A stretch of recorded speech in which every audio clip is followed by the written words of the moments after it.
Hello, it's Monday, it's 12:30, you know what that means? It's the Monday Club on the multi-award winning A Celtic State of Mind. I'm Tony Haggerty, and I'm joined at the minute by the double AC, the amazing Amy Canavan. We are waiting for the resident rascal to join us, Russell Boyce. That should be imminent. How are you, Amy? You all right? Yeah, I'm a bit like Russell. I'm in a bit of a rush today. There must be something in the water. But no, I'm doing well. Doing well, Tony. Delighted to be here with you. How are you? I'm very well. You'll have had a good weekend because Celtic won and your Bonnie Rig Rose won. So you'll be up there somewhere, yes, in the Scottish Cup. Absolutely. Yeah, it's the draw was done again yesterday, so got an away tie to Alloa. So it'll be Barry Ferguson again. Obviously used to manage Celtic Hearts, so kind of an old foe. But yeah, delighted to get through. Would have favoured a home tie, obviously. Yes. But you know, it's the beauty of the Scottish Cup. I think, to be honest with you, Tony, I was, as much as obviously I love Bonnie Rig, and it's unbelievable that when you start working so closely to a club, how much an affiliation you get with them, you just get so invested in it. But just not so long ago, both Paul and I, we both spoke to the guys down at Haddington, and they had a Scottish Cup heartbreak again on Saturday, sorry. They were obviously playing Brechin, and in the 90th minute they conceded, I think it was actually going to go down as an own goal. So that's the end of their kind of journey. And they had a great run like last season, and it was the same sort of manner. So it was a bit of a tough one. Oh, that's a shame. That's a shame. Well, you can see the bottom of your screen. Better late than never. The resident rascal who decided to join us. There he is, complete with Adidas trackie et al. How are you, Russell? I'm very well. I'm reverting to type. I'll be honest, I don't know what happened there. I literally only just got the email 2 seconds ago. So I said the same. Amy said the same thing. Fashionably late, mate. Yes, indeed. Fashionably being the correct choice of word. Right. Third 2-0 win for the Leather Belts on the spin. Amy, I'll come to you.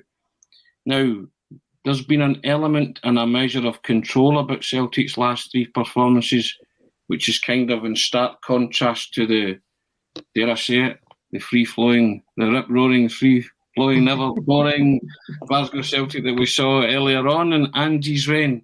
Now, Amy, do you think that Angie's philosophy is now in full flow at Celtic? Do you think that that's the way Celtic are now going to play, with a measure of control and, just sort of dominating proceedings without actually pummeling teams, as it were? There's definitely a greater element of control. It's not quite so erratic, and I don't want to come out and, you don't want to say that you don't miss the attacking football that we were all kind of shown right at the beginning, because we were. Nobody was really against that. You can't be too disappointed or disheartened at a 6-0 win, But it was more just the worry on the flip side, of what could go wrong defensively, and that was starting to muffle through in perhaps on the European stage, games against Hearts as well, Rangers. We all remember them, Livingston, that sort of thing.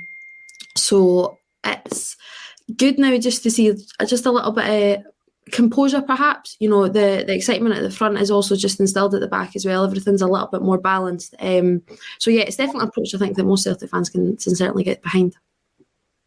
Now, Russell, the swashbuckling may have gone, but I tell you what, I'll take winning over swashbuckling any day of the week. And the last 3 times I've enjoyed watching Celtic, and obviously the thing I've enjoyed the most is the results. Yes, we are reassuringly efficient right now. I always remember the Stella Artois advert that was reassuringly expensive.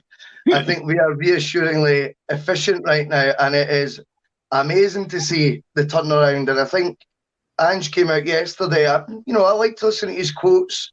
Not as big a fan of the highlights reel, because I think a lot of them were on the back of poor results, to be honest with you. But the quotes I like to hear are when after victories, not after poor results and he's deflecting and being smart with media. I prefer listening to the reality of what he's actually trying to do. He came out and he said yesterday, 2 words: patience and discipline.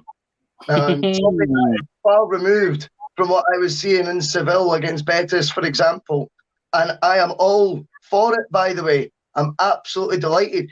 We're right now, looking at Celtic winning matches almost with not that much to talk about like there was before, you know? It's like, this is bliss. It's like, in a good way. I mean, obviously, we like the podcast to be a bit juicy sometimes, but there's something that's like, at no point on Saturday did you think we were going to lose. No. It's a wonderful feeling to have, Tony. And I genuinely don't believe that was the case up to the turning point against Pittodrie, which is now looking more and more like people were comparing before as a landmark moment in the season when we got that goal with, 15, 20 minutes to go, and we took back charge of our own destiny.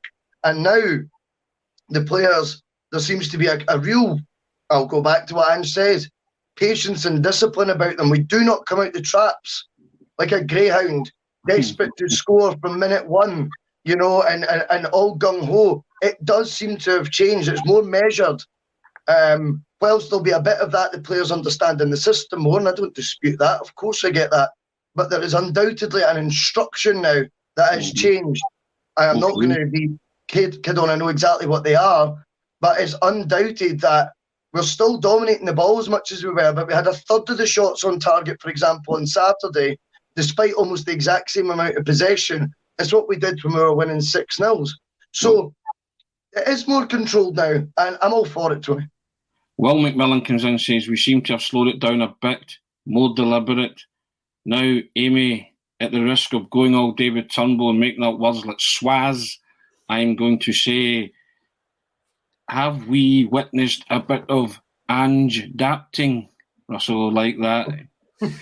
Are Celtic Ange adapting to the circumstances now, and that's why we're getting a consistent run of results? I think maybe it's an element of it. I think it'd be hard to say that it's not, but I think perhaps a more overbearing factor than actually adapting is just the greater, you know, the greater amount of players that he's got at his disposal. It cannot be underestimated. You know, you're talking about, we will come on to it, but even bringing on the likes, you know, Mikey Johnston, Leila Bada, Albion Ayeti, they're all from the bench. You know, you're not having to shoehorn them in to a system that they're not really best suited for. I know perhaps you can talk about shoehorning, and then maybe that's Kyle go out on the wide. And again, I know we'll come on to that in greater depth later. But I just feel there's just greater options now, and you can't underestimate, you know, having options at your disposal. So I think that's probably the greatest difference from, you know, 2-3 months ago. And I think the guys perhaps touched on it yesterday in the post-match reaction, that, you know, if you played Michelin tomorrow, you know, it's going to be such a different result. And, you know, not a lot has changed since then. Well, a lot has changed since then, sorry. But it's more the greatest thing for me, and the greatest difference is just the amount of players and the type of players that Ange can rely on. Yeah. Options is a big thing. Russell Amy makes a valid point there. That's probably the strongest team and bench that Celtic fielded on Saturday against St Johnstone without a shadow of a doubt. Yeah, 100%, Tony. And with that becomes, you know, more flexibility, 100%, and what his lineup can be, because the games are always thick and fast in these domestic seasons. You know, between, you know, then we've got Europe to contend with, or when we don't have Europe, we've got Hibs midweek this week, for example. So you need to have options. Amy's absolutely right. Of course, it benefits the manager that he's got that. Would I like to see, with that flexibility and more options, perhaps being a wee bit more flexible in the formation? Perhaps that's something that may be implemented further on in the season as Giakoumakis gets up to speed, because I definitely feel that Kyogo's contribution might not be as strong when he's out in the wide, although he still brings a heck of a lot to the team, and we're lucky to have him. But yeah. But the options that we're talking about, Amy's talking about, 100%, they help. That has Ange adapted. You know, it doesn't need to become a saga talking about Ange adapting. I think it's there for you to see. Your eyes don't lie. Yeah. There's no two ways. Like the commenter said there, it seems more deliberate now when we're making attacking moves. It seems more measured when we start a match. We don't seem to be coming out like a steam train, which is great. And then obviously, what I liked about what Ange said yesterday as well was we were also clinical when we got our first real chance. Mm-hmm. And that came for the big man up front, who again gives us another dynamic and another way to play. Even if it is Ange won't change his formation, we still have now a different a different option or a different way to get the ball forward when you've got the big man up top. And I think, I thought he was it was a refreshing change to have that. And whilst they might not be able to press teams in the same manner as a Kyogo would, I thought he took his finish, without getting giddy, was from the John Hartson sort of stable. I've seen similarities of that, and that's been missing this season. So a wonderful addition so far. Yeah, the way he adjusted his body position, because it came waist high to score a volley, it's a difficult skill. Martin Cassidy comes in. G'day, boys and girls. We are on the right path and getting stronger and better each week and much more confidence. Also clear to see the weekly opponents know this with their approach. That's fair enough as well. I thought you were talking about me, Russell, there when you referred to thick and fast. I was going to but we'll gloss over that. Now, Amy, Cameron Carter-Vickers, 10 appearances. Carol Starfelt, 18 appearances. 6 goals conceded between them in the league. It's the it's a joint best record alongside Dundee United. But Carol Starfelt's a dumpling, isn't he? We were getting told, he's not a very good centre-back. Alan Morrison would tell you that those stats belie those facts, that Carol Starfelt is actually now settling into central defensive role at Celtic, and alongside Cameron Carter-Vickers, they're the joint best defence in the league. Has to be something to be said for that. They're certainly building up a strong partnership, absolutely. And I think it's an admirable one, and one that, there's certainly an element of confidence in it, and that's what you need. I think it speaks volumes that perhaps over the last few games you've not really had to mention Joe Hart that many times, and that is a credit to his 2 men in front of him as well. I know there's many elements to it, but it certainly helps, and it's that defensive unit that we talk about, that little triangle right at the back, and it's so important that there's a bit of unity there, and there's strong communication. But Starfelt, he's came under some criticism, a fair bit of pressure. I don't think it was all merited, but I think at times, because of the pedigree that he came with, and perhaps the expectations that everybody had, that was perhaps why there was some, I don't want to say like hounding, but I think it was just maybe put under the limelight a little bit more because everybody had such high expectations from where he came from, Swedish internationalist and everything like that. But he certainly got a little bit of confidence beside him in Carter-Vickers. And again, the guys touching upon it yesterday. He's playing on the wrong side of the defence for him. He's not that left-sided player, but he's certainly doing a job there for now. And I don't think there's anyone in particularly that position, because if Julian comes in, he'll want to be the right as well. So there's not a lot of pressure on him right now. As I think it's probably Liam Scales who'll be next in line. So there's a little bit of confidence in him. Perhaps he knows that his place is a little bit solidified right now, but he's grown with every game for sure. Jake Ryan comes in. Russell Starfelt is a good player, but he's always got a mistake in him. But I actually thought he had a terrific game on Saturday. And the wristwatch experience comes in and says Hart is a steady influence. Your thoughts on the Starfelt Cameron Carter-Vickers partnership, Russell? Do you think it's finally gelling at the back, as they say? I think so. And he comes with a pedigree, you would expect that. I also think what the problem is, he's came with a pedigree which we're all expecting, a reputation, a good CV, and we're all holding that against him almost when he has a bedding period. I also then find once he's made a few mishaps, the own goal was almost comical when you look back at it. I also feel like it's very hard to shake that tag once you're given it that you're the weak link at the back. And I think maybe whenever he makes a mistake, it's more glaring than when other players make mistakes. Players make mistakes all over the pitch. Every player has a mistake in them, really.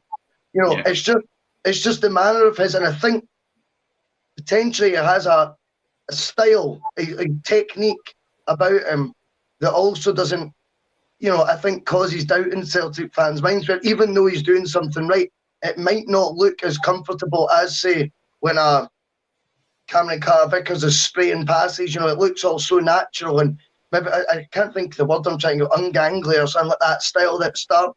Cumbersome, I think. Cumbersome's good.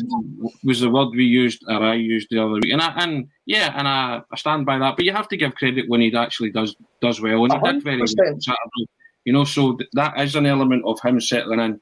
Danielle Farrell comes in and also thinks Starfelt's a better defender than Julian. Julian is a better goal threat, but he's a big fairy that gets boshed by big I don't agree fellas. with that. I don't agree with that. Well, Dan, you're entitled to your opinion. That's fair enough. Jim G comes in. Spare a thought for Welsh. Hope he keeps getting a chance. Well, that's again going back to the options that Amy was talking about. It's a headache to have. But no, I'm being more and more impressed by Starfelt on a game by game basis. I think that's isn't it? Yeah, and that's kind of, it's what Russell and I have kind of just both alluded to. It's going to grow over time. He's getting used to his teammates, his surroundings. There's quite a daunting prospect of 60,000 Celtic fans around you. So he's improving with every game, but I think it helps because he's building that partnership at the same time as Carter Vickers.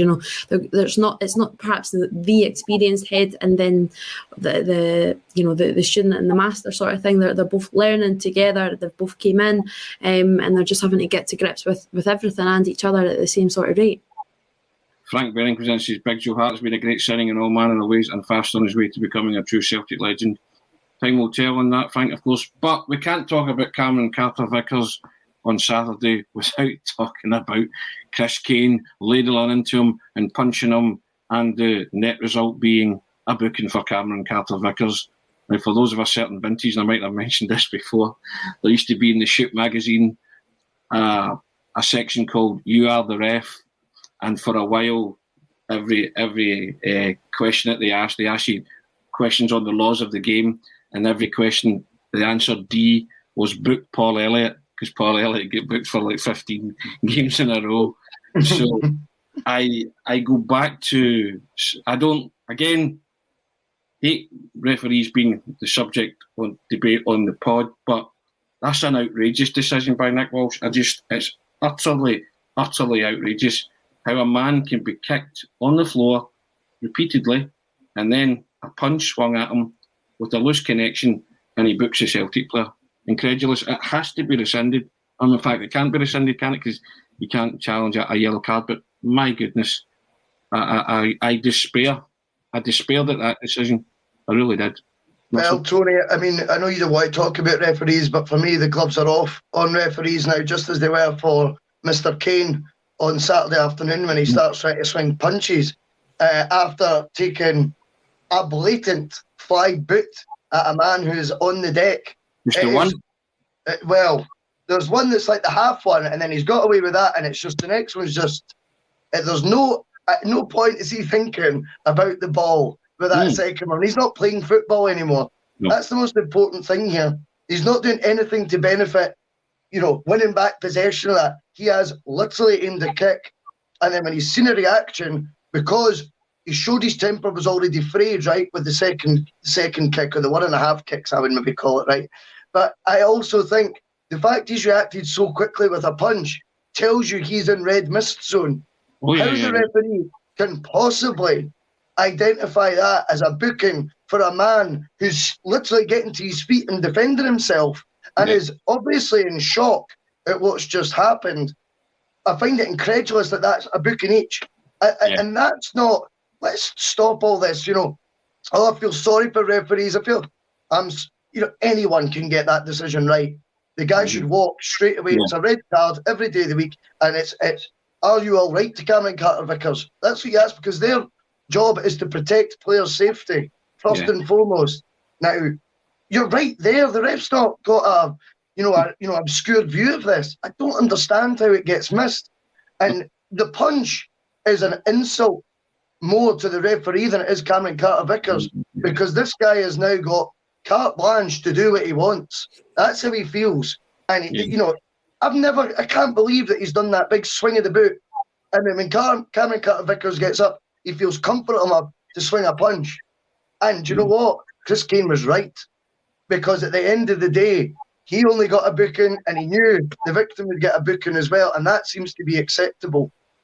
It's shocking. And, retrospective action you're talking about, Tony, whilst they might not be able to have a yellow card rescinded, surely that referee, when they get decisions that wrong, has to be looked at. He used to come out and say a commuter or something. It's just a shocking decision, but McKellen comes in. It was a definite red. It's blatant as Ken's punch in Brunei a few years ago. And strange language, the doctor was on the comment before and he said, next up, Cavan and Carter Vickers v Kane in the cup next, 50-50. Woofed, Amy. He's like, woofed. That's him. I think Chris Kane was upset because Cavan and Carter Vickers put an early challenge in him, which I would describe as robust, very hard and fair. And I think he was still reeling from that. Because it was very, very early. I think it may even have been the first minute of the game. But I take it your thoughts are the same as Russell's, Amy, that you just can't get away with that, can you? Or you should have walked. No, Nick Walsh has been in the firing line probably for a few weeks now because of his decisions, and if you look at them, you can't really disagree as to why. I think again yesterday, I don't think it was a solid performance at all. I think he got a lot of decisions wrong. You can analyse so many of them, but if you want to go to that particular instant, kind of like Russell, the first kick, I don't even really have that much of a problem with it because there is still an attempt for the ball. The second kick, that's just a boot. It's as simple as the second that leg is, initiating a boot, because that's all it is. That's a sending off. Then the punch as well. So I think the most alarming thing is that Nick Walsh he's tricked towards the incident with the card in his hand and the yellow card in his hand. In his run over, he knows, I don't even know if he even sees as much as what he should, to be honest with you, but he knows right away he's only booking the two of them no matter what happened. That was all that was in his mind, that he was booking both, because he's approached the situation with the yellow card in his hand.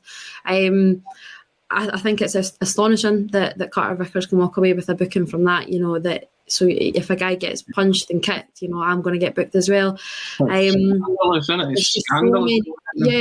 just so many decisions throughout the day. Even in the lead up to the penalty, how many fouls were in the lead up to that Celtic penalty?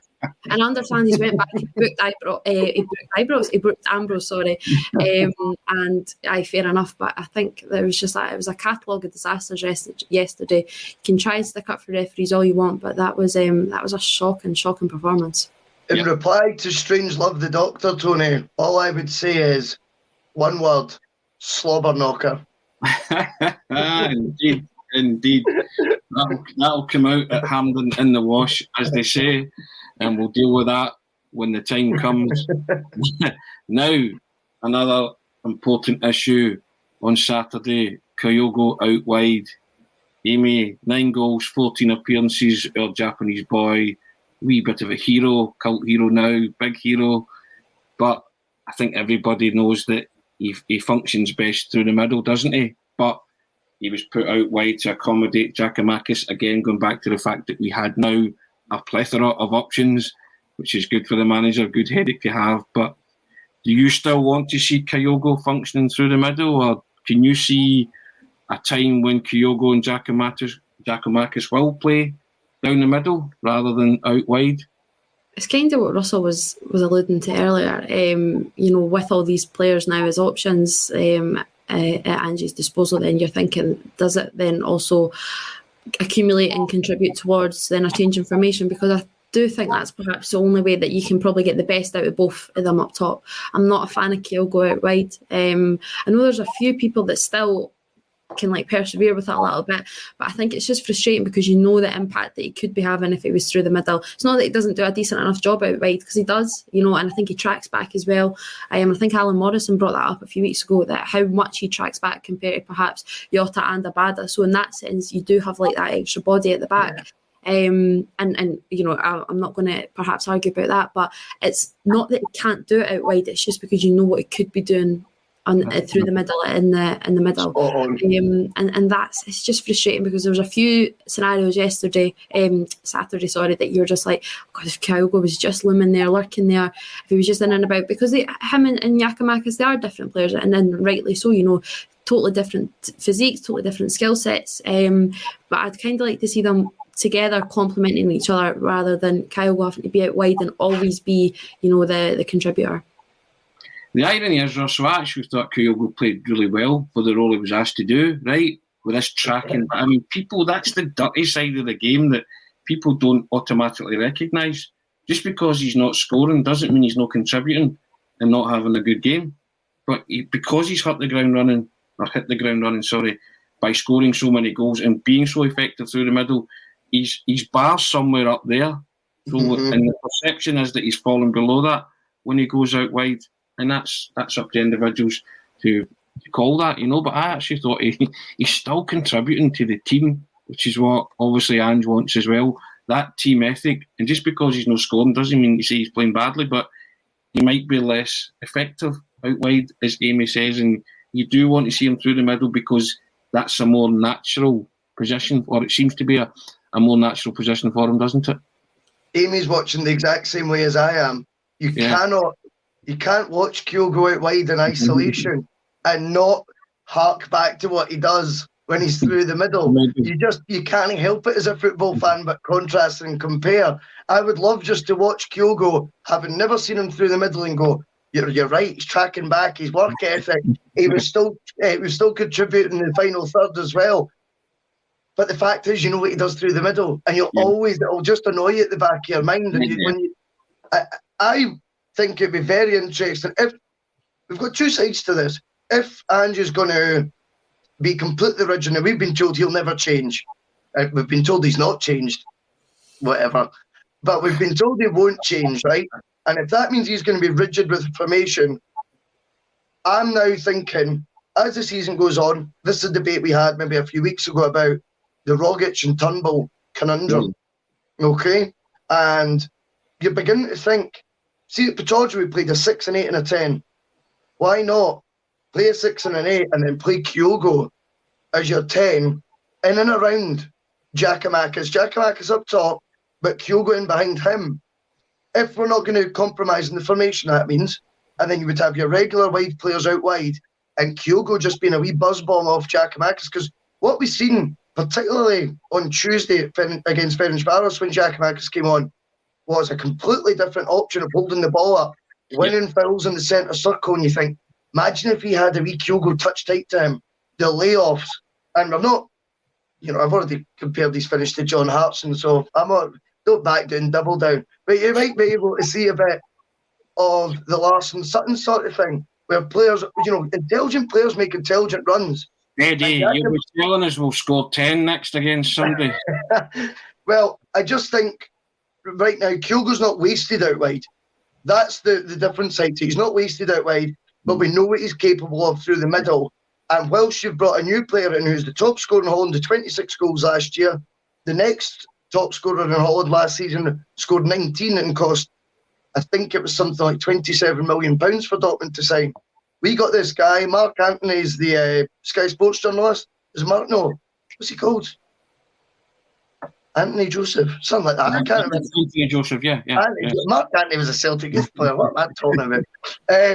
Anthony Joseph, and he said apparently that if VVV had stayed up, the price tag on Giakoumakis was £12 million.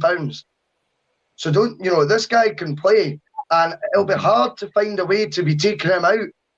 And you'll end up with a debate about going, are we better with Giakoumakis up there being a focal point and quite clearly a natural goal scorer? So it's interesting, and again, we'll go back to what we said at the start of the show. These are the headaches. Now we put to Ange and go, how do you deal with it, mate? And they're wonderful headaches to have. Of course, I come back to that and the options that Amy was talking about. Yep, without a doubt. Xavi Diaz comes in. I want me Kyogo in the centre scoring goals. I bet 100 quid on being the top scorer in SPFL at the end of the season. So, kind of betting, it matters more when there's money on it. Chaz says, still I agree with you, Amy, on Kyogo through the middle. Spot on in your assessment. Yeah, I don't think anybody would disagree with that, Amy. No. But how strapline there, how impressed were you with Giakoumakis? Amy, did you like the look of him? Are you happy with his performance and contribution so far? Yeah, I thought he was really impressive. I really liked his movement. I thought he was reading the game really well, considering he's not always played with these guys a lot as well. I think he anticipated perhaps where the ball would be. There's under no illusions, you can't underestimate how good a finish that goal is. I know it perhaps looks easy that he's only 6-7 yards out, but the height of the ball, the way that the manner of it, it was all very. It was quick because of the deflection from the shot from, I think it's Juranovic, isn't it? And the looping ball. Ralston gets a great ball in as well, nice and early, good connection on it. But yeah, Giakoumakis still has a lot to do despite it perhaps looking easy, but I thought he connected with it really well, took it really well. But no, I liked his movement throughout the day, just anticipating, balls.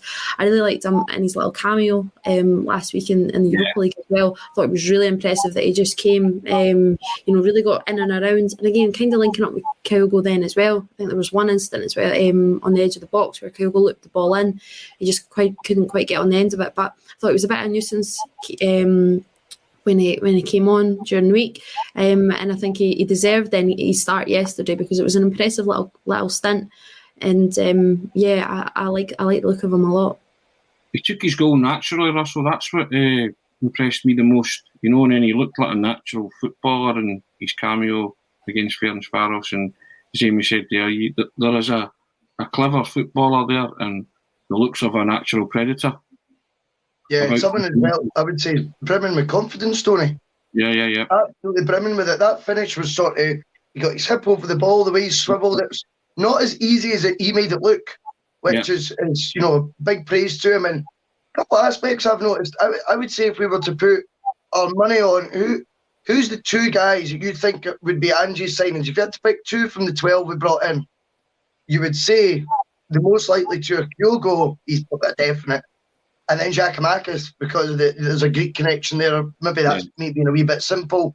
But that's what I would say the two most likely signings that you could definitely say, but probably say were identified by Ange, would be those two. And what I've liked about both is how up for it they seem. Now, Celtic posted their unique angle video today on Twitter, which I always look forward to seeing. And it lingers for a bit after they score the goal. The camera kind of stays with the players. And it gives you that wee bit of extra insight as to how they react after they score.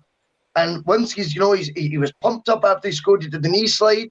He then went back with a group of players leading towards the halfway line. And then he breaks away from them again and walks back towards the corner he was, fist pumped.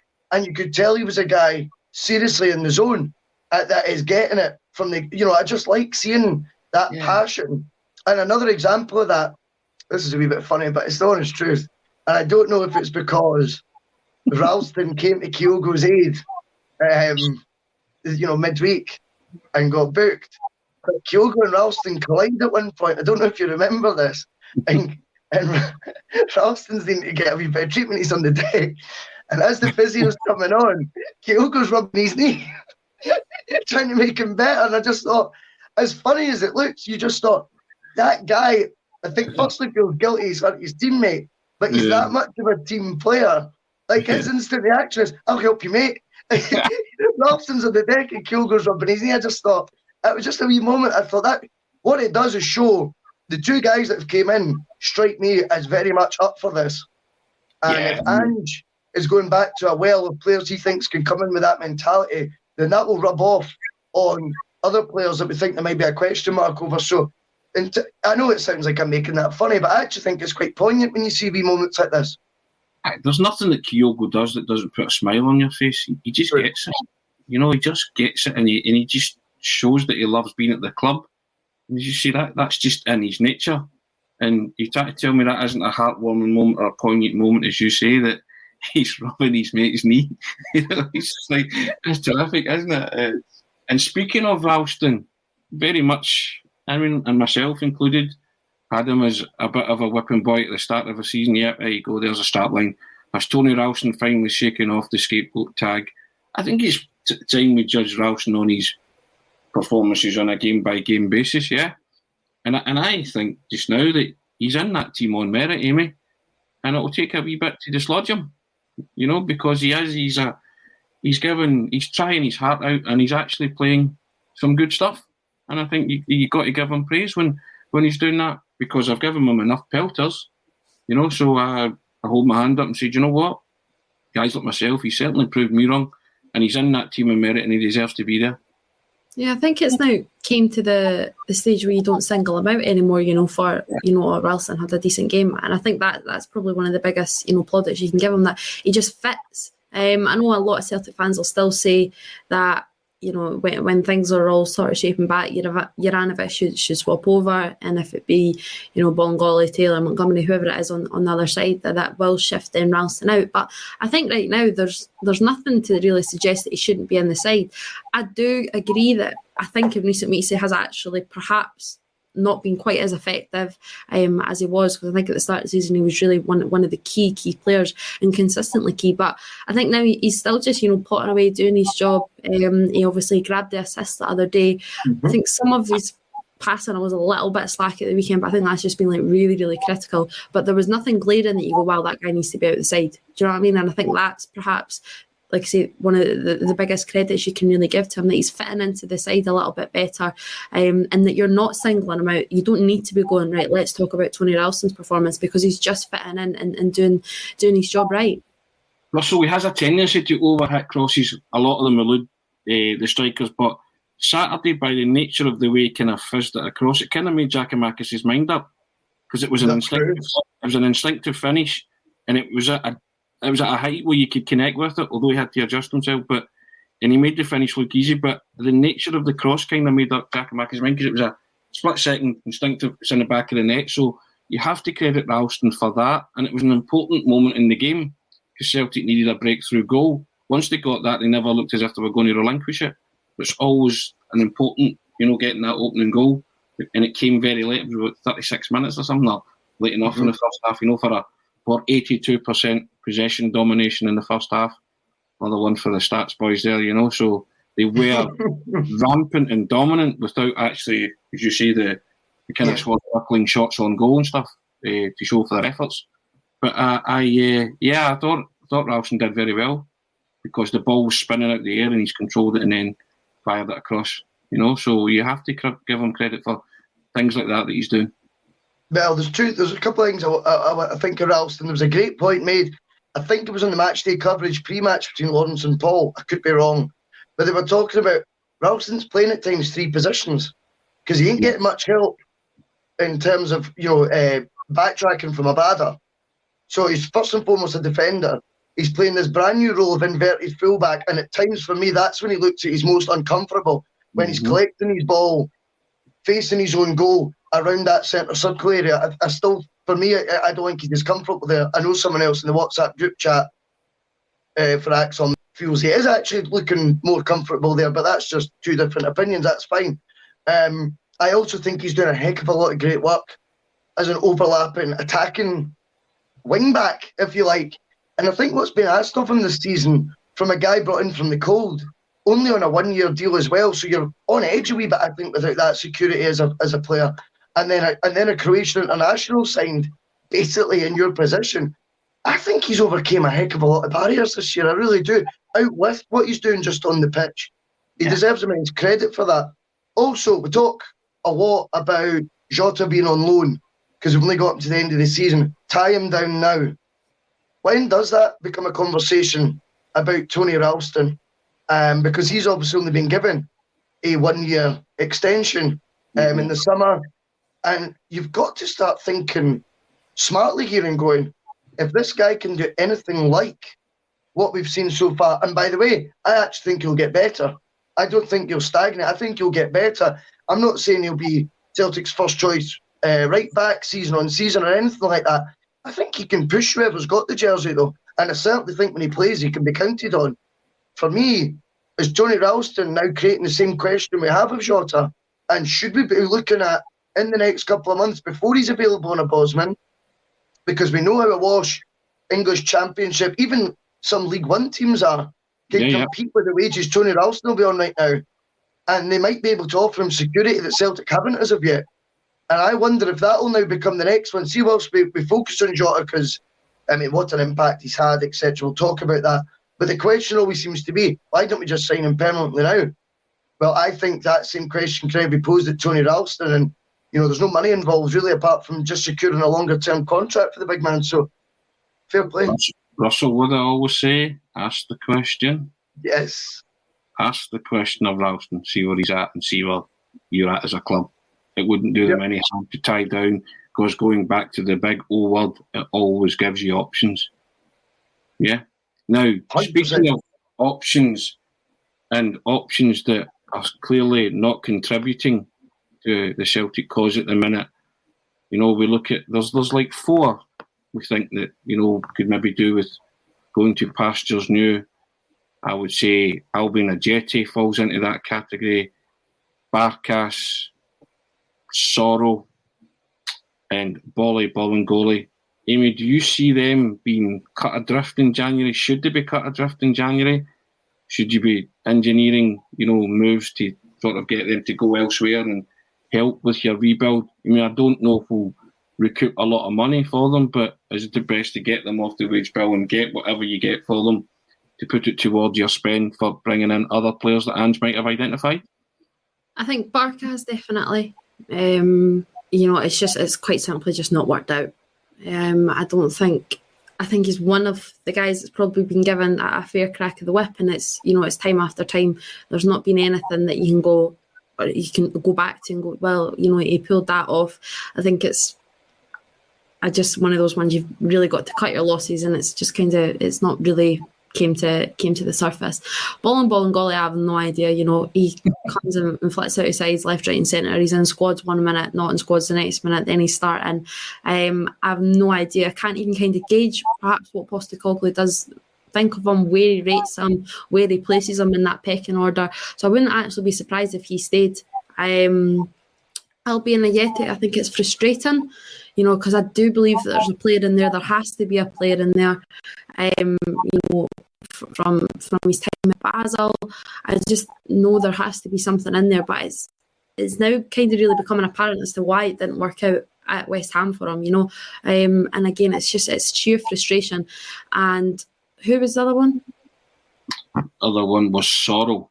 Oh, Sorrow. Again, frustrating because, you know, when he burst onto the scene probably around a year ago now, wasn't it? It'll be coming up to a year when him and David Turnbull really, you know, were those 2 crazy inclusions. And, you know, he looked pretty solid. I don't know now, though, looking back, did we just think he was so good because everything else was going so bad at the time and we just really wanted to, you know, to big this guy up? But right now, he's just such a liability. So I'm not so sure then if he is right for Celtic, because you can't have a guy, you know, every time he comes on and we're just thinking, right, when's he going to get booked? Or what kind of, you know, what rogue tackle could be going in here? So I could understand if Sorrow went, but, you know, what happens if Cal McGregor gets injured again? You know, and I know that the injuries are actually few and far between, but it's already happened this season. So yeah. You need to think about cover. If James McCarthy's still going to be out on the sidelines, he's not a solid cover at all. And then you're kind of looking then, right, you're either dropping Rogic or Turnbull back, or are you bringing Beaton in, you're bringing a young guy in who's not really anywhere near the scene right now. So there's a lot of if, buts and maybes. So I could understand Sorrow, certainly until the end of the season. But that was a really long-winded way to go. I'm not actually too sure. Also, Ajeti, Barkas, Bolingoli, Sorrow, where do you stand on them? Should they stay or should they go? It's a big couple of months, particularly for Ajeti. I feel he could still salvage something. He has to make the most, whether he's only getting 5-10 minutes. He has to be doing everything in his power to contribute, particularly in these sort of home games, get on the end of something, you know, make something happen. You know, the impetus has got to be on him now, because I think there will be an egg timer on him right now, and I think that, you know, the sand is going down it, and it's a case of, if he's not got any sort of, you know, further contribution made to the team between now and January, he may well be looked at someone to go get him off the wage bill, get $1.5 million, a couple of million for him, and just write off what's happened. Bolingoli, to me, I don't know why this is my opinion, but generally I felt when Liam Scales came on midweek against Ferencváros, and I know Bolingoli can't in European matches, but I felt Scales, to me, I just felt far more comfortable when he gets the ball than I have with what I've seen at Bolingoli in that last match. That's my honest opinion. So I've got no qualms about cutting him loose permanently. Barkas, I mean, he was back on the bench at the weekend. Yes. I find that baffling. I know it's not a big deal, because it's very unusual that you have to bring on your sub-keeper, but what's the point? Get the message across to him that he's surplus to requirements. Make sure he's working his ticket as much as we are for him, so that this disaster comes to an end. And as for Sorrow, I backed him the other week, and I'm still going to do that. I think all round a loan move for Sorrow to an SPFL club in January, with the caveat of a callback option or a recall option, because Amy's made a good point there and got me thinking. But if you've got a recall option on him that you can bring him back at any time, I don't know if you're still allowed to do that in the loan system. I think you can. Then I think that would benefit everyone. Get Sorrow a run of games at a Motherwell or whoever, a Hibs. Imagine him at Hibs. That'd be great to see how he would do there. I think it would. I don't want to write him off completely, but as yet he's on a tightrope. The other two, 100% gone. Well, he could go to Hibs, because then they could sing "My Heart Was Broken." Sorrow. Then, wouldn't they? Yes. Speaking of Hibs, see the way as neat segue into our next football match. Right. High Bees at Easter Road. Now, a few weeks ago, Russell, we were talking about would we win any of these three away games, Amy? Russell, we were on the Monday programme and we were conjecturing if we could win any of the three of them. Now we stand on the precipice of getting 9 points from all three. But obviously we have to go and play Hibs at Easter Road, and they've been having a decent season up until the last couple of games. Maybe an optimum time to get Hibs, because they're maybe on the slide a wee bit, Amy, after a really good start. Aberdeen beat them surprisingly on Saturday, so, Celtic hopefully can compound the misery by going to Edinburgh. Yeah, it was a poor result the weekend for Hibs. They do struggle going up to Pittodrie over recent years, but it's not been the Aberdeen side of late. That was a tough one to take, because Aberdeen are struggling, and kind of after everything that happened last week, with Dave Cormack and everything, it's just it's been quite a whirlwind week for Aberdeen. So for them to get the 3 points is really, really poor from Hibs. And then obviously, it was kind of you say embarrassment, but probably Dundee United aren't getting the credit they deserve right now in the SPFL. Everyone's talking about, obviously, Hearts being the promoted side as well, but Dundee United, I think they deserve a lot of credit. I genuinely believe that we are getting Hibs at a good time. I think things are just going from bad to worse right now. Obviously, there was that appalling performance against Dundee United a few weeks ago at Easter Road, but it is going to be a tough game. There's no denying that. But yeah, I'm optimistic now. Russell, yourself, you see Celtic going to Easter Road and winning?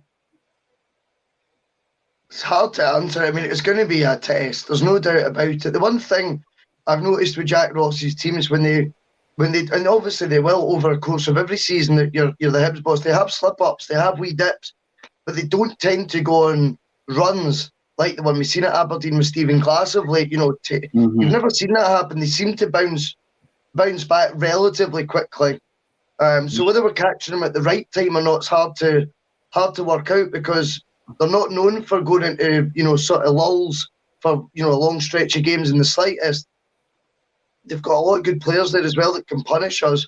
But if we focus on the Celtic side, we're coming into the game at the right time for us. Yeah. We're in the back of some real confidence-inspiring results that have been done in a completely different manner to when we were going to, the Spaghetti Had and things like that. It was on the back of these rock and roll wins, but then we couldn't get, anything away from home. We'd already been beaten by Hearts. I've got a feeling that the team will be buying in more now than ever as to what they're doing. And I'll go back to what I said at the top of the show. Ange came out on Saturday and says, 2 key things with this team are going to be patience and discipline. Now, if we make those our 2 focal points and our 2 main mentality traits when we go to Easter Road, we are in with a right good chance of getting an outstanding 3 points, which really would top off a fantastic string of result. And I think could really then, you could see a pendulum, I'm not saying swinging to our side, but certainly meet more in the middle between the 2 clubs vying, the 2 realistic clubs vying for the title. And I don't mean that disrespectfully to teams above us, I really don't. But the pendulum right now is very much still in the blue half. But if we were to go 3 from 3 in those away games that, as you say, me and you were trying to scratch our heads as to which one we'd win away if we carried on playing the way we were before. But the fact that's been remedied, Yep. and I think it would get eyebrows raised, Tony, if people were to say, right, Pittodrie, Fir Park, Easter Road, 3 wins from 3. They're now beginning to go through the gears. They're now beginning to look like a team that can go the distance. In terms of a title race, I'm not going to be foolish enough at this stage to say we'll go and win the title. I don't mean it like that. But I certainly think a win at Easter Road could just see them, that momentum, go with us a wee bit more than what it has in the earlier parts of the season. Could be the catalyst, Amy, the springboard upon which to launch said title challenge at Russell's. Momentum, I meant there, not monumentum. Momentum. Make that word again. Yeah, but we knew what you meant. I don't know who's more daft here than me. I understood. But yeah, that momentum builder, Amy, that could help, couldn't it? Yeah, it's massive. I think as well with the momentum is definitely growing, and that's coming across in the park. But I think it's because, or a crucial part of it for me is certainly, the team spirit that is becoming so apparent. Callum McGregor touched upon it a few weeks ago, and I was still a little bit dubious. Obviously, you're going to take his word for it. But I just didn't quite think that it was always coming across perhaps so much on the pitch. But going back to the Cameron Carter-Vickers incident actually against McCain at the weekend, the onrush of players to defend Carter-Vickers, and I'm not meaning the onrush of players to go and hound the referee, because that's totally what I'm against, and obviously what we said last week, but it was just to go and stand up for their teammate. You watch Juranovic completely go the other side of Celtic Park. Tom Rogic tracked back, Starfelt and Joe Hart. It's probably the most movement that Joe Hart had to do all weekend.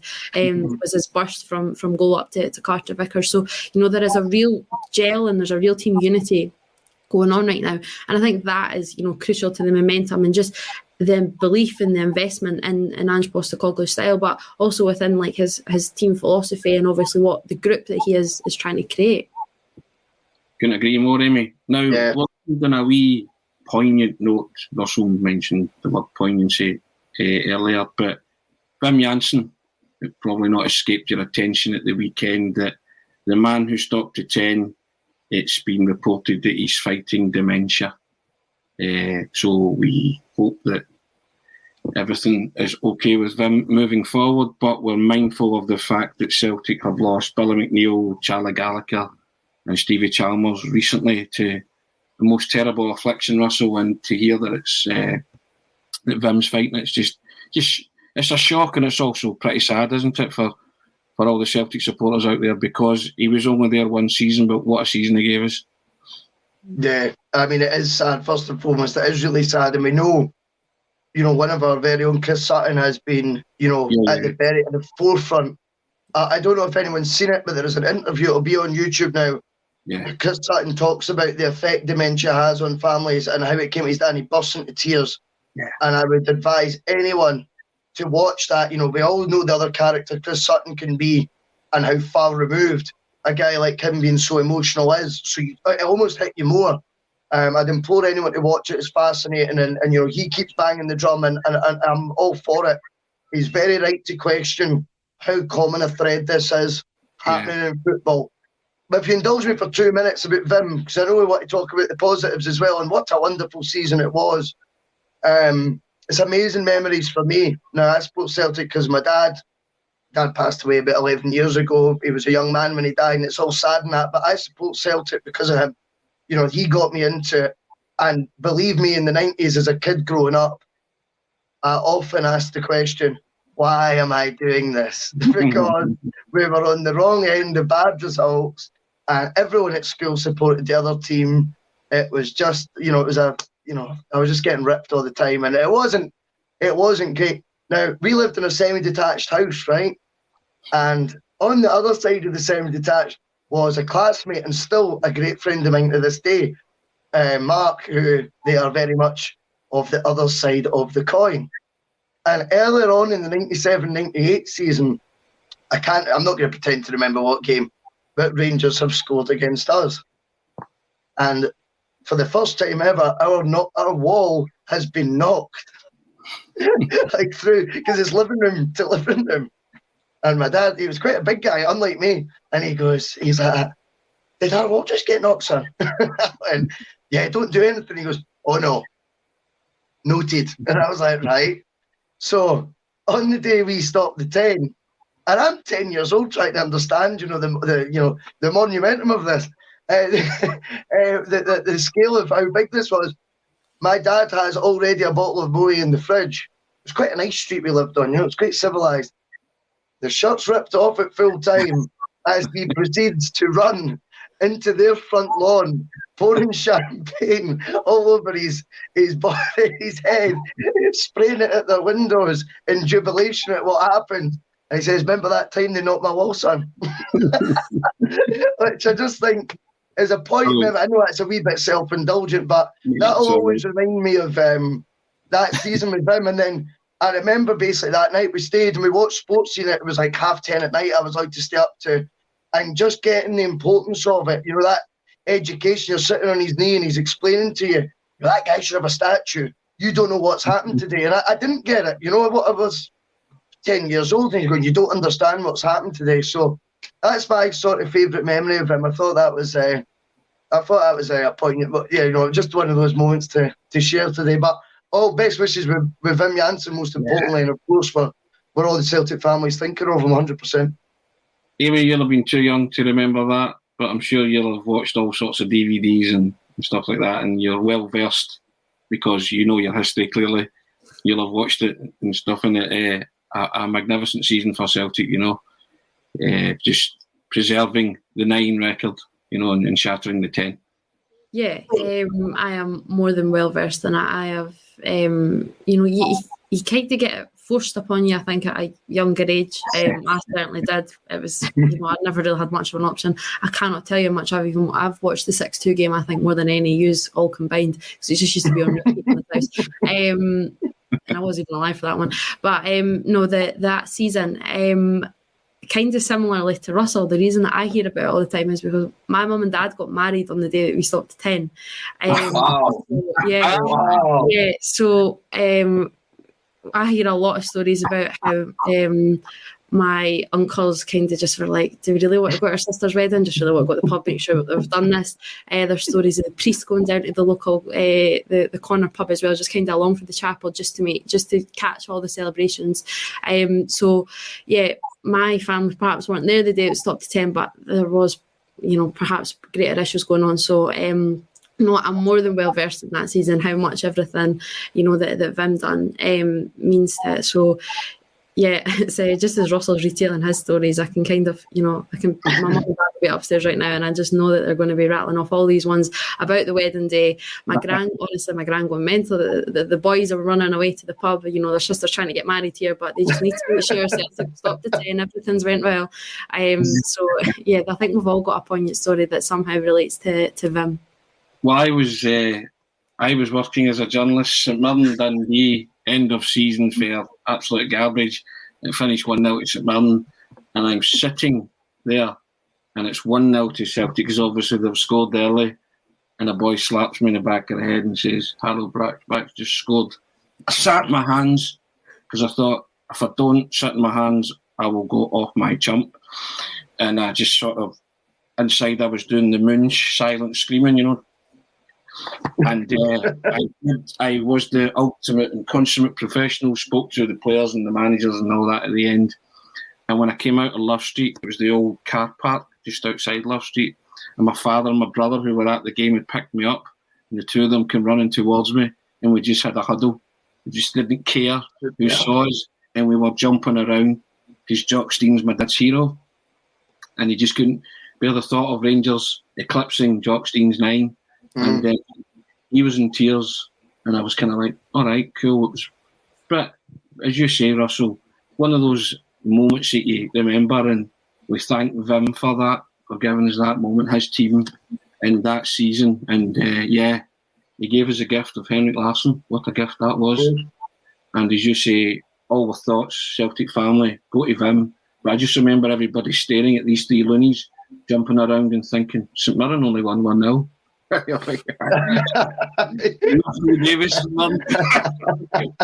Like, he was absolutely tonto, you know. So, and he always kind of raised a glass to him for that, and the magic that he gave us that season, just the sense of occasion, and as you say, the history and what they actually achieved.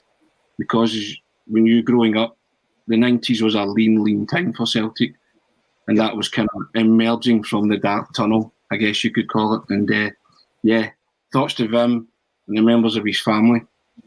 Thank you for everything. And on that note, we'll end the broadcast. Thanks for contribution, guys.